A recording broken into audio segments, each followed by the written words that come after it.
हरियाणा के मुख्यमंत्री मनोहर लाल विशेष चर्चा कर रहे हैं। फूड प्रोसेसिंग यूनिट होल्डर्स के साथ क्या कुछ कह रहे हैं, सुनवाते हैं। अक्सर होता है किसी न किसी वर्ग के साथ मेरी बातचीत होती है, लेकिन आज एक विशेष मुझे इस प्रकार से महसूस हो रहा है कि जैसे आप सब लोग फूड आइटम्स और खास करके स्वादिष्ट चीजें, व्यंजन ये सब बनाते हैं, तो मैं बातचीत करते हुए ऐसा ही महसूस कर रहा हूं जैसे बहुत भिन्न भिन्न प्रकार के व्यंजन, स्वाद ये सब मेरे सामने आ गए हैं।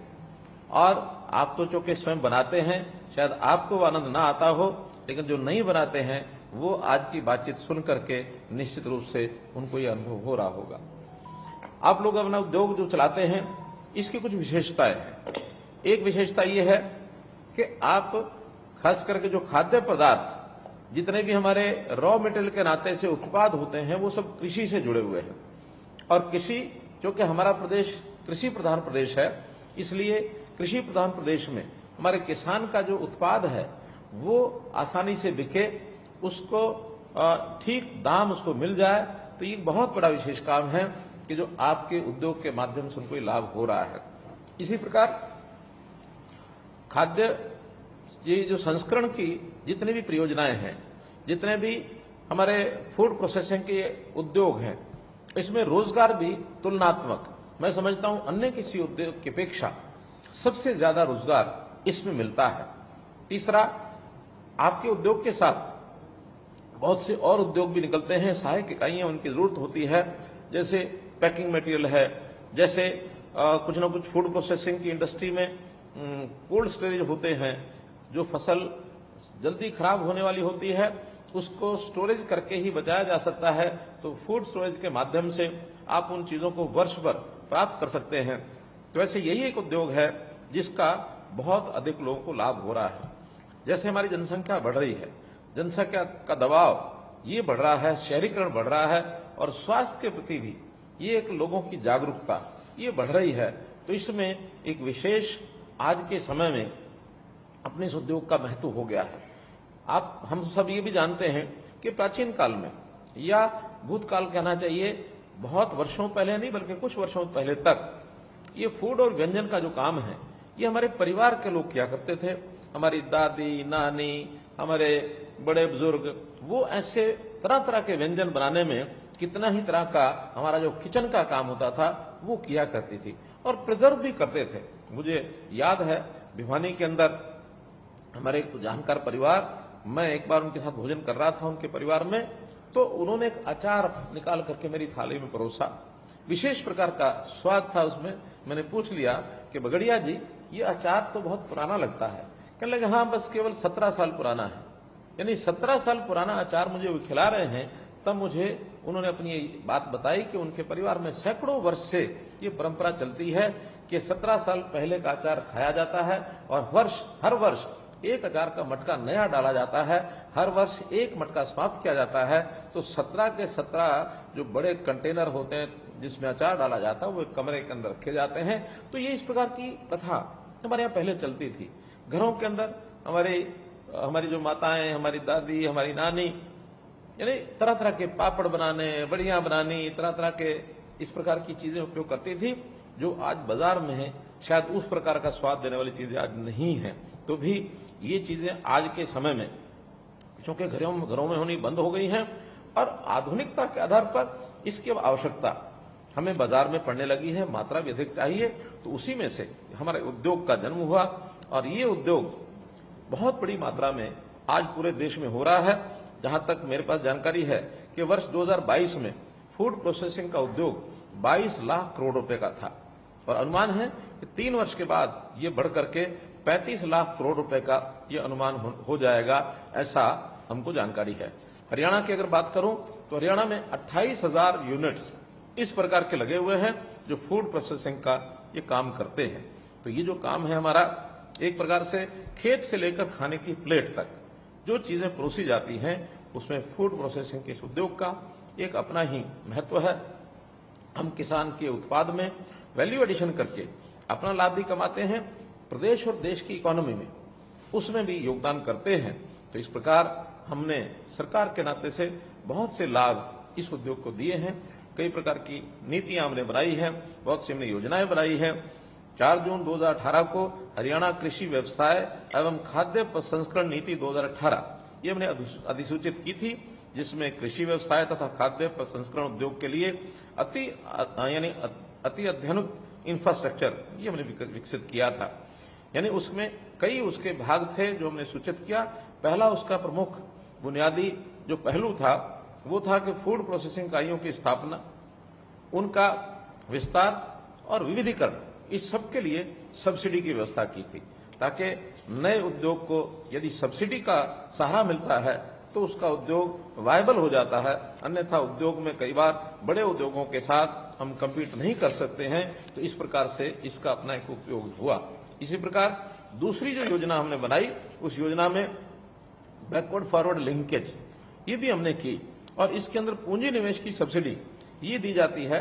हरियाणा में ऐसे उद्योगों के लिए हमने 4 अलग अलग क्षेत्र तय किए हैं, 4 तरह के ब्लॉक, ए श्रेणी, बी श्रेणी, सी श्रेणी और डी श्रेणी, ऐसे 4 श्रेणियों में इन ब्लॉक्स को बांटा। सब में अलग अलग दरों के हिसाब से हमने सब्सिडी का ये प्रावधान किया। जहां तक ब्लॉक ए और बी ब्लॉक है, उसके अंदर 50% के यानी सब्सिडी पूंजी निवेश के ऊपर ये प्रदान की जाती है। इसके अंतर्गत हमने बड़ी एक योजना में इसके ऊपर पैसा खर्च किया है। 70 करोड़ रुपए की लागत, 70 करोड़ रुपए की सहायता अनुदान इसमें दिया जा चुका है। तीसरी योजना है एकीकृत कोल्ड चेन और वैल्यू एडिशन, इसका इंफ्रास्ट्रक्चर, इस पर सब्सिडी दी जाती है। इसमें भी 35% से लेकर के 45% तक सब्सिडी ये प्रदान की जाती है, और इस सब्सिडी को यानी भंडारण के बुनियादी ढांचे, पैकेजिंग, हाउसिंग, परिवहन के बुनियादी ढांचे, मूल्य संवर्धन और प्रसंस्करण बुनियादी ढांचे के लिए इसका उपयोग किया जाता है। 5 करोड़ रुपए की सब्सिडी इसमें दी जाती है। जहां तक अभी तक हमने इस 10 परियोजनाओं के लिए 49 करोड़ रुपए की सहायता ये दी जा चुकी है, इसका लाभ लोगों ने उठाया है। चौथी परियोजना एकीकृत मिनी फूड पार्क, इसको भी हमने प्रारंभ कराया है। इसमें ग्रुप्स यानी सी और डी ब्लॉक्स के जो श्रेणी है उसके अंदर 10 करोड़ रुपए की सब्सिडी दी जाती है। अभी तक केवल एक ही परियोजना, क्योंकि लेटेस्ट शुरू कराया है, तो उसके लिए 9 करोड़ 15 लाख रुपए की सहायता ये अनुदान दिया जा चुका है। मैं कहना चाहूंगा, ये बताना भी चाहूंगा कि हमारे जो फूड प्रोसेसिंग यूनिट हैं ये एमएसएमई श्रेणी के अंदर आते हैं, तो एमएसएमई श्रेणी के बहुत से लाभ ये हम देते हैं। इसका लाभ हमको सबको उठाना चाहिए। एमएसएमई में जो हमारा पंजीकरण हुआ है अभी तक पोर्टल के ऊपर 6,44,000 जो उद्यम हैं वो एमएसएमई पोर्टल पर ये पंजीकरण हो चुके हैं, जिसके अंदर 27,000 साढ़े 27,000 केवल फूड प्रोसेसिंग की ये इकाइयां हैं। तो इस फूड प्रोसेसिंग की इकाइयों के अंदर जो हमारी पॉलिसी है हीप 2020, ये भी एक पॉलिसी जिसमें 4,860 इकाइयों ने और अपने आप को अप्लाई किया है इसका लाभ लेने के लिए। अभी तक 1500 इकाइयों को लाभ वितरित किया जा चुका है।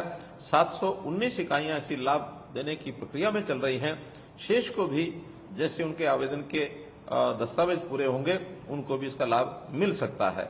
इसी प्रक्रिया में वाणिज्यिक उत्पादन शुरू करने की तिथि से 7 वर्ष के लिए 100% हम बिजली शुल्क उसमें छूट देते हैं, और ये छूट आगे भी नई इकाइयां जो आएंगी उनको मिलती रहेंगी। ऐसे जो एमएसएमई के छोटे उद्योग हैं उसके अंदर बिजली को सस्ते दर पर ये दिया जाता है, इसका भी लाभ हम लोगों को देते हैं। ऐसे ही योजनाएं बहुत सी बताई जा सकती हैं। इन योजनाओं का अपना एक महत्व है। इन योजनाओं को देने से ही आखिर उद्योग आगे बढ़ सकता है। हम चाहेंगे कि हरियाणा प्रदेश कृषि प्रधान होने के नाते से ज्यादा फूड प्रोसेसिंग की इकाइयां ये शुरू करें, रोजगार को प्राप्त करें, और हम अपने उपयोग के लिए हरियाणा में जो आवश्यकता है उसका तो हम उपयोग करेंगे ही। हमारी योजना हम एक्सपोर्ट करने के नाते भी यानी फॉरेन कोऑपरेशन डिपार्टमेंट उसके माध्यम से हम एक्सपोर्ट करने की योजना बना रहे हैं, ताकि कोई एक निश्चित ब्रांड बना करके हम अपने यहां से चीजों को बाहर भेज सकें, ताकि उसका हम अपने यहां फॉरेन एक्सचेंज को लाने में भी देश के नाते से भी हम उसका एक प्रकार से उपयोग कर सके, हमको लाभ हो सके। मैं निश्चित रूप से फूड प्रोसेसिंग इंडस्ट्री के विकास के लिए कुछ सुझाव ये देना चाहूंगा मैं समझता हूं आप निश्चित रूप से उस पर ध्यान करेंगे।